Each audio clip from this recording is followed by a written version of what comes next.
Welcome to The Explainer. Today, we are unpacking something absolutely fascinating. We're going to explore the incredibly powerful strategic framework developed by Vijay Govindarajan, and we're specifically zooming in on what he calls Box 2. Now, in the world of business and innovation, we love to talk about creating the future. But honestly, how often do we actually talk about the strategic necessity of selectively forgetting the past? Because that is exactly what Box 2 is all about. It's the art and really the discipline of shedding obsolete practices to make room for tomorrow. All right, let's dive right in. Here's a quick look at our roadmap for the next few minutes. We're going to hit the four monkeys parable, the dominant logic danger, the three past traps, IBM's transformation, and finally, roots versus chains. Section 1. The Four Monkeys Parable. To really grasp why the past is such a massive roadblock to our future, we have to look at a cornerstone of Govindarajan's framework in the three-box solution.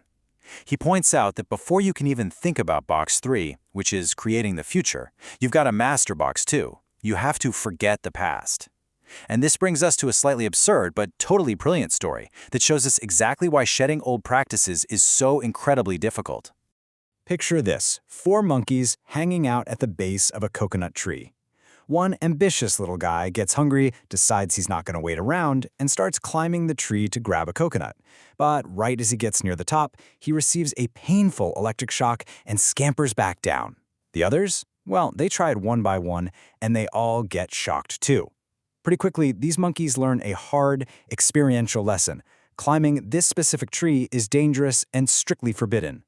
But then, the environment completely changes. The monkeys are moved to a totally new tree, and the electricity is completely turned off. The conditions have fundamentally shifted. But those original monkeys still flat out refuse to climb. Now imagine management swaps out one of those original monkeys for a brand new one.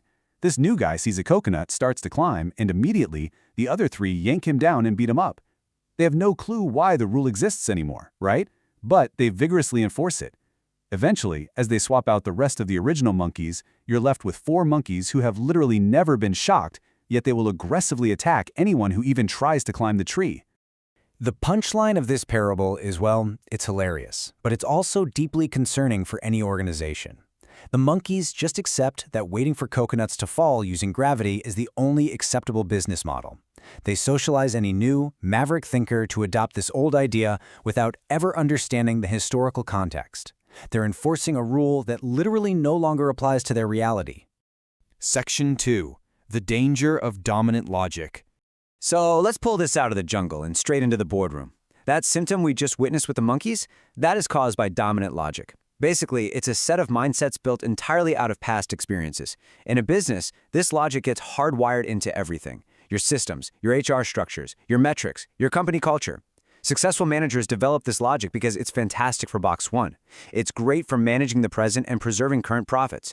But it actively freezes time. It enforces inertia, making Box 3, creating the future, almost impossible. Before you can create, you have to break that dominant logic. You literally have to forget.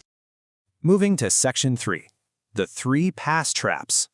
So the crucial point is, how does this dominant logic actually manifest day to day? Well, it exerts its hold through three interlocking traps: the complacency trap, the cannibalization trap, and the competency trap. And I really want to emphasize here, these aren't the results of bad management. They are completely inevitable, naturally occurring phenomena in any successful business. Success itself breeds these traps. Let's look at each one. First up is the complacency trap. This is that seductive belief that because we were successful yesterday, and hey, we are making money today, we just need to keep doing the exact same thing to secure tomorrow. Current success basically shrouds the future in a fog of misplaced confidence. It makes you feel like everything is totally fine, which completely delays the sense of urgency you need to innovate. Next is the cannibalization trap.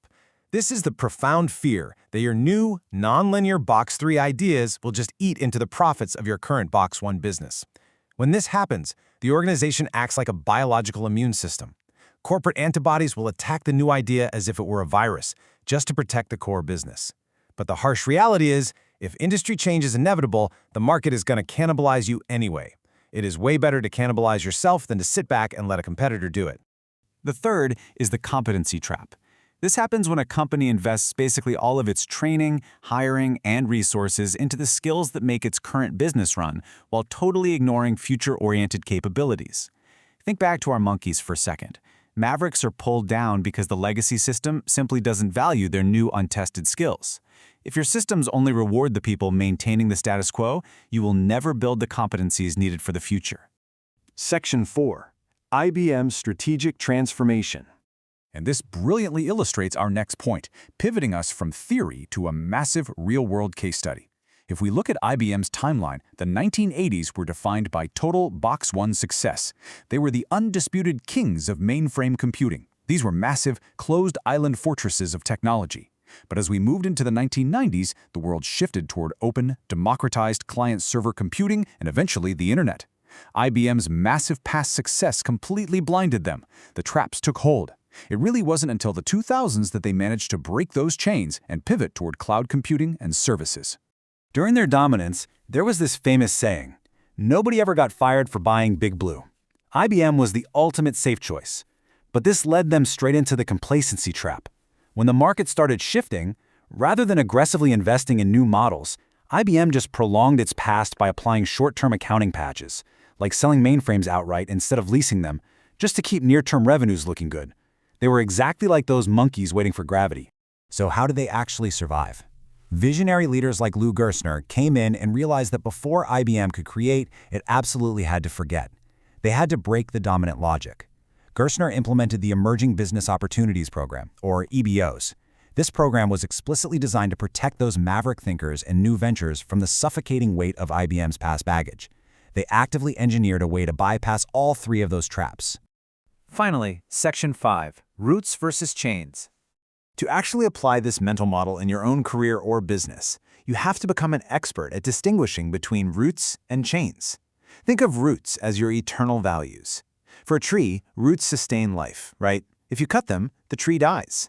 In business, these are your core ethics, your ultimate purpose. But chains are obsolete practices that restrict your freedom of movement and limit growth. Box 2 strategy is entirely about having the wisdom to know the difference between life-giving roots and suffocating chains.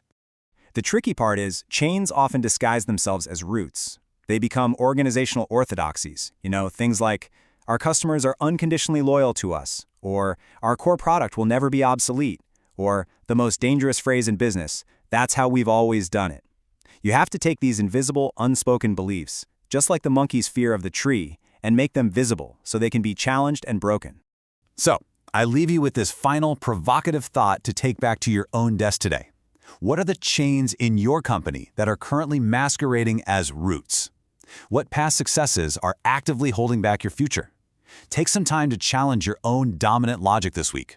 Thank you so much for exploring this with us. Keep questioning, keep learning, and we'll catch you next time.